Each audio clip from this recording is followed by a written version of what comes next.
Olá, aluno aqui do curso de Eletrotécnica, cidade Breu Branco.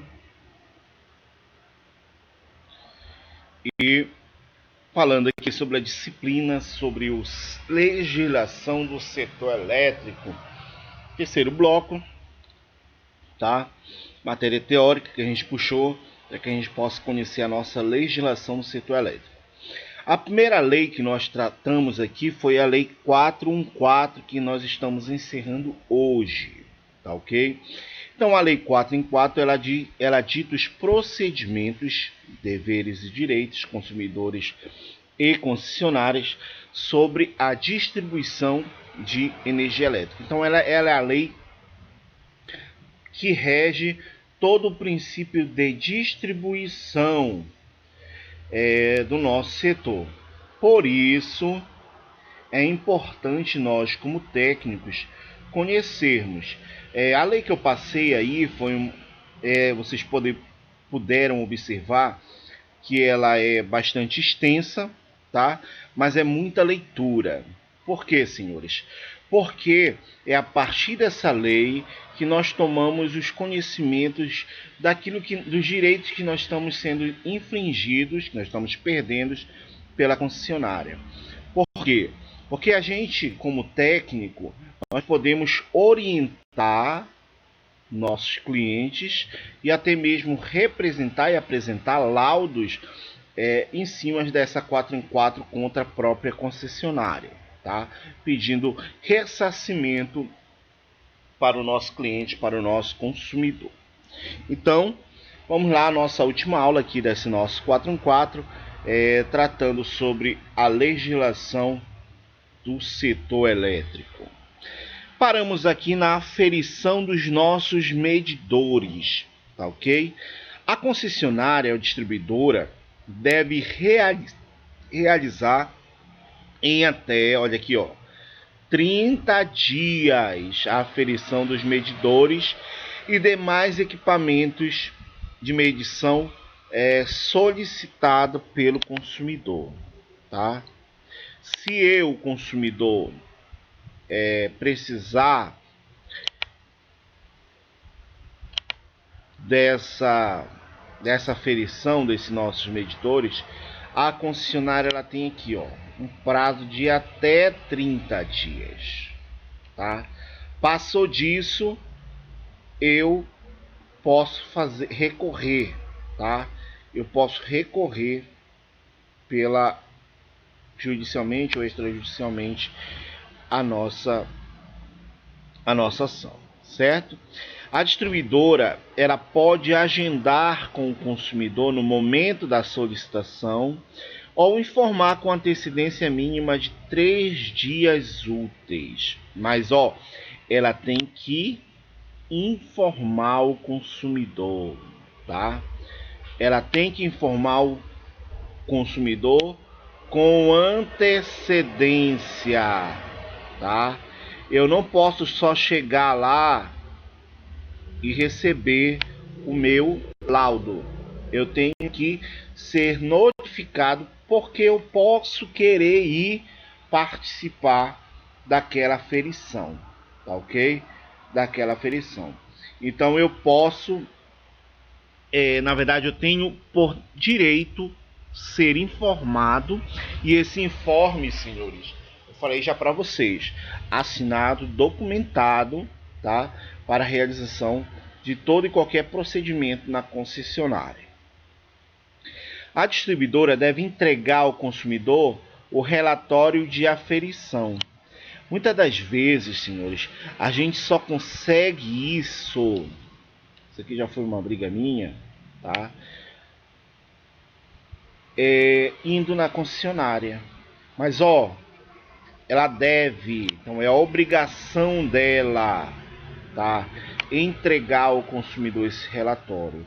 O consumidor não tem conhecimento, muitas das vezes, de seus deveres, tá? E deve informando os dados do padrão de medição, utilizando as variações verificadas, os limites admissíveis, a conclusão final e os esclarecimentos quanto à possibilidade de solicitação de aferição junto ao órgão metrológico, mas deve ser informado. O consumidor pode, no prazo de 30 dias contado, tá?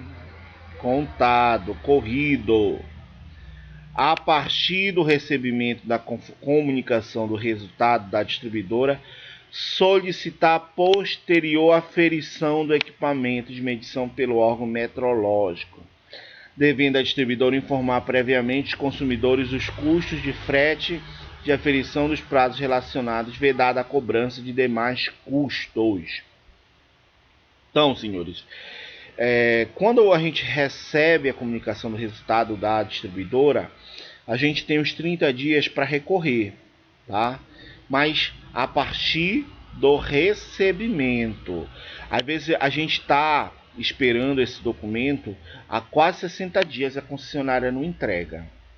Aí ela fala, não pode mais enviar por custo, porque deve ser contado a partir do recebimento. Se eu recebi depois de 60 dias, é a partir desses 60 dias que conta os meus 30 dias. Entendeu? Não é o da concessionária, é a partir de quando eu recebo, de quando eu sou notificado. Tá? Quando não for efetuada a aferição no local da unidade consumidora pela distribuidora, ela deve acondicionar o equipamento de medição em um invólucro específico e ser lacrado no ato da retirada e encaminhá-lo por meio de transporte adequado para aferição em laboratório mediante entrega de comprovante desse procedimento ao consumidor. Então, senhores, é quando a gente quando a concessionária tira o relógio para fazer a aferição no Inmetro. Tá? O que é que a gente faz? A gente pega o relógio, coloca dentro do invólucro, lacra, assina, faz toda a documentação do TOI, do termo de ocorrência de inspeção, para o cliente, e o cliente pode ou não assinar esse documento, correto? No caso do inciso 5, a aferição do equipamento de medição deve ser realizada em local, data e hora informados pelo menos 10 dias, se for por metro, informar o consumidor 10 dias antes para que ele possa, caso deseje, acompanhar pessoalmente por meio de um representante legal. Tá? A distribuidora deve apurar mensalmente, conforme definido no anexo 1, as seguintes informações.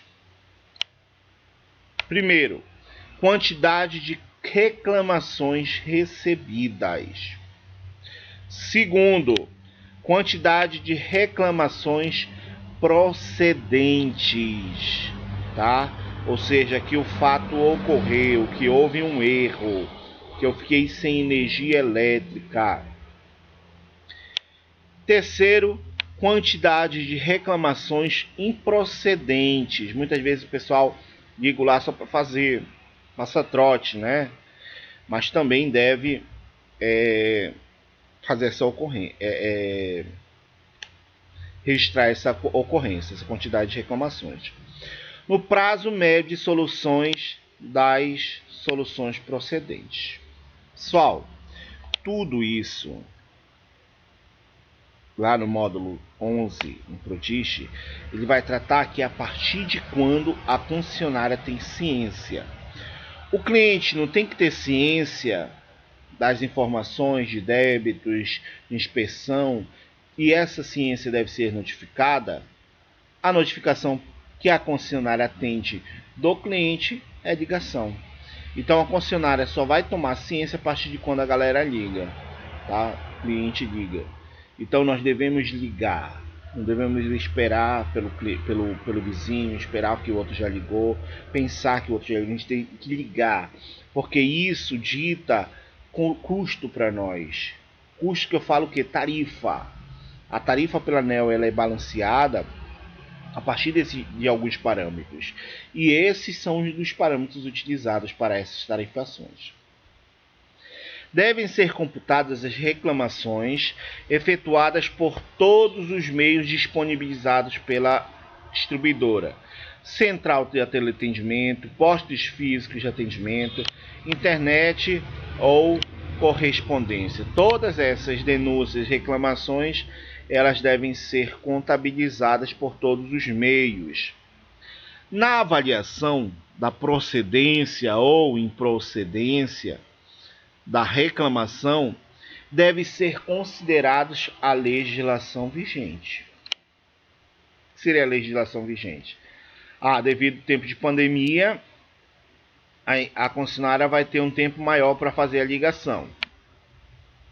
Mas a normal é 24 horas, 48 horas. Entendeu? Então, se aumentar o tempo, sempre a legislação que está vigente. O mérito, a fundamentação, os direitos e deveres dos consumidores, os contratos, a exigência de nexo casual, a ação ou simplesmente a omissão, negligência, imprudência da distribuidora e seus contratados. A concessionária, senhores, ela tem um grupo de advogados excelentes, tá? Mas a gente tem que bater em cima da 414. A reclamação deve ser computada como procedente ou improcedente quando o seu encerramento, independentemente do mês do recebimento. Então é só quando eu encerro a ação ou o processo dentro da concessionária que eu dito que a reclamação foi procedente ou improcedente. Distúrbios no sistema elétrico, senhores. Quando o consumidor utilizar em sua unidade consumidora a revelia da distribuidora, carga ou geração susceptível e provocar distúrbios ou danos no sistema elétrico de distribuição, ou ainda a instalação de equipamentos elétricos de outros consumidores, a distribuidora deve exigir o cumprimento das medidas de ressarcimento. O que seria isso, senhores? Eu vou dizer que eu tenho aqui um gerador. E quando eu vou no mercado, esse gerador atua lá por volta das 6 horas, 6h30 da tarde. Tá? Então, o que acontece? Se esse gerador entrar em confronto com a rede elétrica, acontece uma pane no sistema. Vai prejudicar até lá o meu transformador. E se isso acontecer, ou acontecer um distúrbio no sistema elétrico, provocada por um cliente. Então, o que acontece? A energia cai e o gerador entra em rampa, né? Mas sente-se a falta de energia e o retorno dessa energia elétrica, que nada mais é saindo da rede, entrando no gerador de eletricidade. Instalação de equipamentos corretivos na unidade consumidora, prazo informado pela distribuidora ou pagamento dos valores das obras necessárias do sistema elétrico, destinada à correção dos efeitos desses distúrbios. Se eu pegar um projeto, colocar o equipamento errado e der algum erro, eu tenho que ressarcir, tá? Ressarcimento à distribuidora de indenizações por danos a equipamentos elétricos acarretados a outros consumidores que comprovadamente tenham decorrido do uso do carga de geração provocadas nos distúrbios. Então, se eu entro na rede e prejudico outros consumidores, eu tenho que ressarcir a concessionária. Por quê, senhores? Porque a concessionária ela tem que ressarcir o cliente que teve equipamento danificado pela rede elétrica. Tá? Falei isso para vocês lá na primeira ou na segunda aula. É obrigatoriedade da concessionária ressarcir, tá? O cliente. Assim como é obrigatoriedade de ressarcimento à distribuidora de quem provocou tal dano. Tá? Na hipótese do inciso 1 do capítulo, a distribuidora é obrigada a comunicar ao consumidor de forma escrita, específica e com entrega comprovada. Ela não vem chegar na minha conta e falar assim, ó, tem que pagar R$5.000. Paga. Não. Ela tem que comunicar escrito, ela tem que especificar e ela tem que entregar comprovadamente essa documentação. Ou seja, comprovar que o cliente tem a ciência daquilo que ele está se tratando. Certo? Para as notificações de suspensão do fornecimento, a unidade consumidora prevista na seção 3 deste capítulo, distribuidora, deve observar as seguintes condições. Primeiro, a notificação tem que ser escrita, específica e com entrega comprovada. Ou ela pode ser impressa em destaque na fatura com antecedência mínima de 3 dias, por razão de ordem técnica ou segurança, ou 15 no caso de inadimplemento. Ou seja, senhores, isso aqui é corte. Isso aqui é um corte, tá? Quando a gente fala de notificação escrita e específica, na nossa fatura de eletricidade, de fatura elétrica, tem que estar lá específico esse cara, tá? De hoje a 15 dias, sua unidade será desligada devido ao pagamento da fatura tal. Tá? E tem que ser comprovada. A gente tratou sobre um ponto que a comprovação da concessionária que não teve notificação de corte na unidade, que seria essa notificação aí, que ela emitiu uma fatura e simplesmente fraudou a assinatura do próprio consumidor, dizendo que foi entregue e teve ciência, teve entrega comprovada com tal assinatura, mas a assinatura não era do cliente, entendeu? E aí rola uma ação judicial em cima disso. A informação do prazo para encerramento das relações contratuais, conforme o disposto do artigo 70. A informação da cobrança do custo de disponibilidade, conforme o artigo 99. A notificação ao consumidor que preste serviço público ou essencial da população, cuja atividade sofra prejuízo, deve ser feita ao poder público ou ao poder executivo. Enfim, tem que notificar a prefeitura, o governo do estado, o presidente da república, e forma escrita, específica e com entrega comprovada. A notificação a consumidor titular de unidade consumidora devidamente cadastrada junto à distribuidora, onde existam pessoas usuárias de equipamentos de autonomia limitada, vitais à preservação da vida humana ou dependente de energia elétrica, deve ser feita de forma escrita, novamente, específica e com entrega comprovada, tá? Suspensão indevida do fornecimento de energia elétrica. Essa suspensão indevida do fornecimento é considerada indevida quando o pagamento da fatura estiver sido realizado até a data limite prevista da notificação, tá? Para a suspensão do fornecimento, ou ainda quando a suspensão foi efetuada sem observar o disposto dessa resolução que a gente vai citar bem agora, tá? Então o que é que tem? Só vai ser suspensão indevida quando o pagamento da fatura estiver realizado, tá? Até a data limite prevista dessa notificação, ou seja, eu tenho 15 dias pela notificação para pagar essa fatura. Se eu paguei no 15 e cortaram no 16, suspensão indevida, tá? A concessionária ela tem que pelo menos pedir para o cliente comprovante dessa suspensão, tá? Religação à revelia. Religação da unidade consumidora à revelia da distribuidora enseja nova suspensão do fornecimento de forma imediata, assim como a possibilidade de cobrança do custo administrativo da expensão conforme valores homologados, ou seja, quando a concessionária é obrigada a religar esse fornecimento. A cobrança do custo administrativo de que se trata o capítulo dá com a comprovação de ocorrência mediante a emissão do TOI, termo de ocorrência de inspeção, ou por meio de formulário próprio da distribuidora, devendo constar o mínimo das seguintes informações.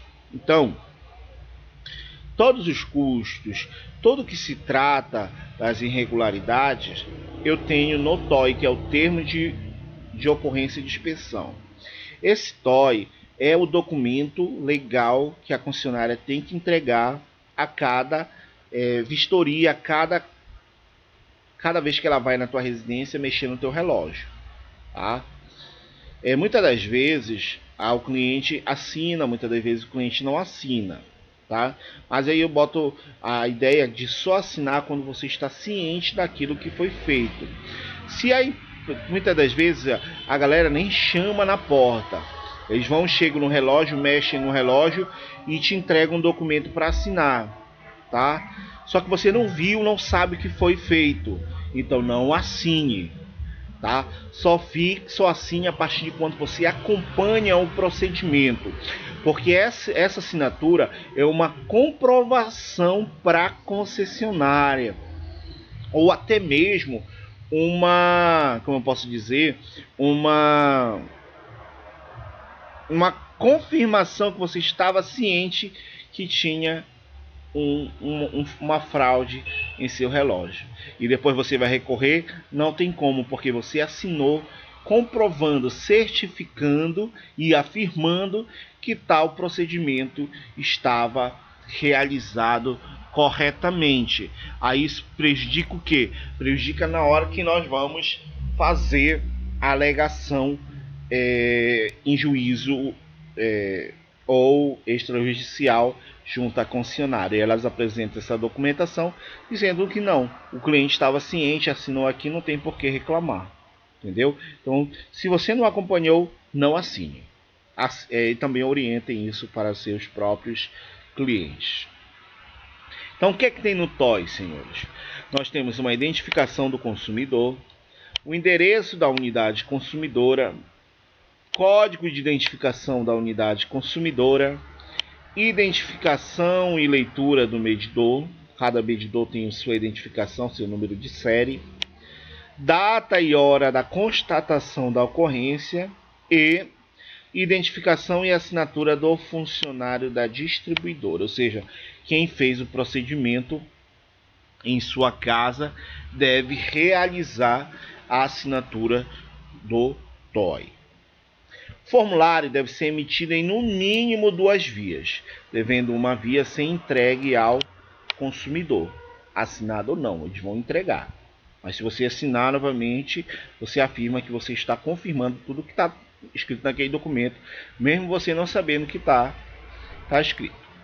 Quando a distribuidora apenas procede o desligamento do disjuntor da unidade consumidora para suspensão do fornecimento, somente poderá cobrar correspondente a 50% do custo administrativo da inspeção de homologação da ANEEL. Isso aqui é corriqueiro, pessoal. A galera fica com, entre aspas, preguiças de subir no poste para fazer o desligamento. Ela só chega lá e bate o disjuntor, né? Como o cliente ele não sabe, não tem conhecimento técnico, não tem conhecimento na área de elétrica, ele acha que a unidade foi cortada e vem um valor de 100% na tua fatura, tá? Só que, no entanto, o que eles fizeram foi apenas desligar o disjuntor.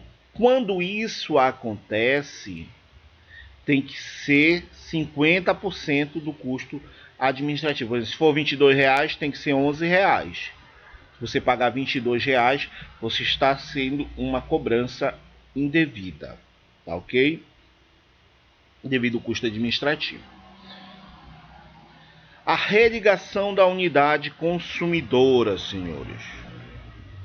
Quando a gente fala de religação de unidade consumidora, a gente tem os seguintes critérios: 24 horas, tá? Localizado na zona urbana, 48 horas na zona rural. Já quando eu estou tratando com urgência, religação com urgência, eu tenho 4 horas na urbana, 8 horas na rural. Então são esses valores, não que a concessionária dita, que a ANEEL manda, tá? Ordena que a concessionária religa a sua unidade. Se teve um corte, você pagou e pediu religação da unidade, você tem 48 horas, 24 horas aqui na cidade, 24 horas aqui na cidade para acontecer essa religação. Se passar dessas 24 horas, coloque novamente com uma ação pedindo danos e reparos para a concessionária. Já teve cliente, senhores, que passou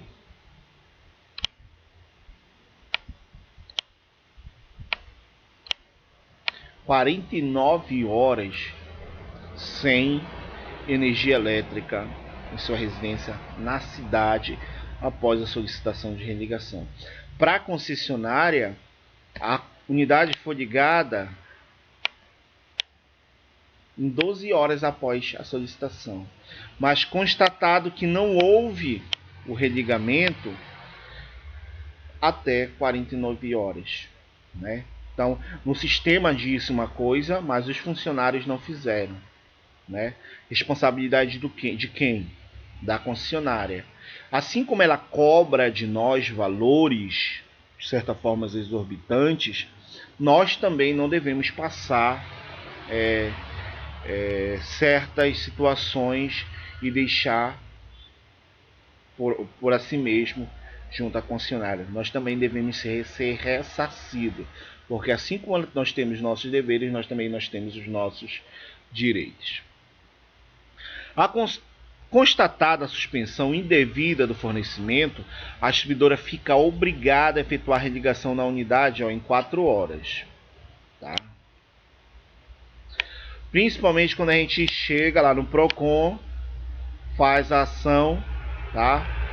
E eles mandam fazer a ligação. Então, ela religa em até 4 horas. Tá? Independente do momento em que esta ocorra, acreditar-lhe, conforme disposto dos artigos, o valor correspondente. Pode ser à noite, pode ser de dia, pode ser de madrugada, não importa. Tem que ser ligado em até 4 horas. A contagem do prazo para a ferição da religação deve ser para a religação normal, a partir da comunicação do pagamento do consumidor. Não precisa cair no sistema. Tá? Você, como consumidor, pode ligar e pedir a religação da unidade. Só que o consumidor deve comprovar a quitação do débito no momento da ligação, se não tiver um sistema. Então a concessionária vai religar, mas deixa o seu comprovante, porque vai ser necessário você apresentar, caso não tenha caído no sistema, porque a gente sabe que as transações bancárias tem em torno de uma quantidade de horas para que isso possa ocorrer, tá? A partir da baixa do débito no sistema da distribuidora. Então, baixou, o cliente não ligou, ele vai lá fazer a ligação automática. Certo, senhores? Então, essa é a parte aqui que nós temos de ver ainda da nossa 414. Agora, no final da aula, tá? Eu vou apresentar para vocês a atividade que eu quero que vocês façam aqui, a atividade 3, tarefa 3 que eu quero que vocês façam no nosso portal. Então vou deixar essa tarefa daqui a pouquinho lá no portal e eu quero que vocês façam um preenchimento em solicitações segundo a NT, normas técnicas da concessionária. Deixa eu achar aqui. Só carregar. Esse formulário é um formulário de dados de opção de faturamento do cadastro. Tá? Então, o que é que eu vou querer de vocês? Vocês vão botar um nome fictício, tá? E fazer essa solicitação para mim. Esse cadastro, esse preenchimento aqui, eu vou ter no site da concessionária, beleza? Então vamos lá. As informações que eu quero. Primeiro, eu quero unidade consumidora, tá? Eu quero unidade consumidora. Então, bem aqui, eu vou colocar que eu quero qual é o número da minha unidade consumidora. Depois, qual é o nome do responsável da razão social que ela possui. Posso colocar o meu nome mesmo. E o terceiro, a classificação, se ela é residencial, comercial, industrial, rural, poder público, serviço público, e qual é a principal atividade econômica que nós temos lá. Residencial, moradia, né? Nós temos ainda se é irrigação da agricultura e qual é o horário reservado que nós temos, tá? Principalmente aqui na nossa geração de energia elétrica pelo energia fotovoltaica, por exemplo, tá? Preenchimento obrigatório e exclusivo do poder público, aqui nós não vamos colocar, tá? E a partir daqui nós colocamos documento CNPJ ou CPF, o endereço do fornecimento na unidade, bairro, cidade, estado, CEP, tá? Endereço alternativo para a fatura, passiva a cobrança do serviço, tá? O que seria isso? O cliente, ele entrega a fatura no posto, onde eu tenho a minha unidade, mas eu quero entregar a fatura em outro ponto, né? Lá no meu escritório, do meu escritório na casa, da casa no escritório. Aí eu tenho uma possível cobrança extra nesse serviço. Aí eu coloco todos os dados dessa cobrança. Data certa para o vencimento de fatura. Isso é opcional, mas você pode escolher qual o melhor dia para você pagar essa fatura. O contato de nome, do cargo, telefone, o e-mail e os dados técnicos da atenção de fornecimento. Qual é a tensão em quilovolts que você precisa? Se você tem potência de transformadores, qual é? Né? Vamos serviços solicitados agora. Depois de apresentar todos os dados da unidade, você vai solicitar o serviço. Você quer o quê? Troca de titularidade, nova ligação, troca de padrão, troca ou substituição de transformador, instalação de transformador acondicional, migração tarifária. Eu era do grupo B, quero ir para o grupo A. Eu era do A, quero sair para o B. E assim eu posso especificar. Na minha tarefa, eu vou colocar especificamente cada um. Grupo B, que eu quero uma opção tarifária, convencional monômia. Grupo A, convencional binômia. Se é horária verde, se é horária azul, se é o mercado livre, consumidor especial, consumidor livre, né? Essas especificações tem no nosso slide e tem no material e também aqui na aula, tá? Olha, eu quero contratar uma demanda para o grupo A. Então ela é o quê? Qual é o início dessa demanda? Qual é o fim? Janeiro, final, dezembro. Eu quero convencional verde, ou seja, quero contratar uma demanda mensal. Quero contratar uma demanda de 300 kW, de 300 kW. Então eu tenho que escrever aqui 300, tá? Uma convencional verde, 300 kW. Então eu tenho que pagar aquela demanda lá contratada de 300 kW utilizando ou não. É azul, qual é o ponta, qual é o fora ponta, ou seja, qual é o horário de pico, qual é o horário que não é o pico, né? E assim sucessivamente. Aqui nós temos responsáveis legais habilitados para assinar, ou seja, os documentos que vão, ou quem está responsável pela concessionária. E aqui eu tenho datas e locais e nome e assinatura do cliente. E aqui eu tenho alguns dados, ó. A unidade consumidora com demanda a ser contratada maior que 150 kW deverá ser enquadrado na modalidade tarifária e optar pela tarifa azul ou verde, até 50 kW. A modalidade tarifária convencional binômia será extinta a partir de 2015 com a revisão da ANEEL. Observa-se o valor mínimo de demanda a ser contratada, ao menos nos postos horários, é de 30 kW para o consumidor cativo, 500 kW para o consumidor especial e 3.000 kW para o consumidor livre. Os benefícios tarifários são aplicados no custo de energia elétrica exclusivamente. Documentos a serem apresentados pela elaboração do contrato. Eu tenho que apresentar o cartão CNPJ, a inscrição estadual, CPF, RG, documento de comprovação de propriedade ou posse do imóvel, procuração autenticada, se você como técnico vai representar uma outra pessoa, cópia de documentação específica conforme a seguir. Aí eu tenho vários tipos de sociedade, tipos de empresa que eu possa ter, tá ok? Nossa tarefa de hoje, eu quero fazer a solicitação de uma nova ligação, sendo ela uma demanda contratada de 130 kW. Então, vai ser contratada no seu nome e você vai preencher essa tabela, esses dados que eu vou deixar lá no seu portal. Certo, senhores? Aula encerrando aqui a 414, formulário já no portal de vocês e espero que vocês tenham compreendido. Qualquer dúvida, só chamar no WhatsApp, só chamar o meu contato, fazer ligação, a gente está aí disponível para tirar ou solucionar qualquer dúvida de vocês, certo? Desde já, agradeço aqui a paciência de vocês e a gente volta com o nosso PRODIST módulo 8 na próxima aula.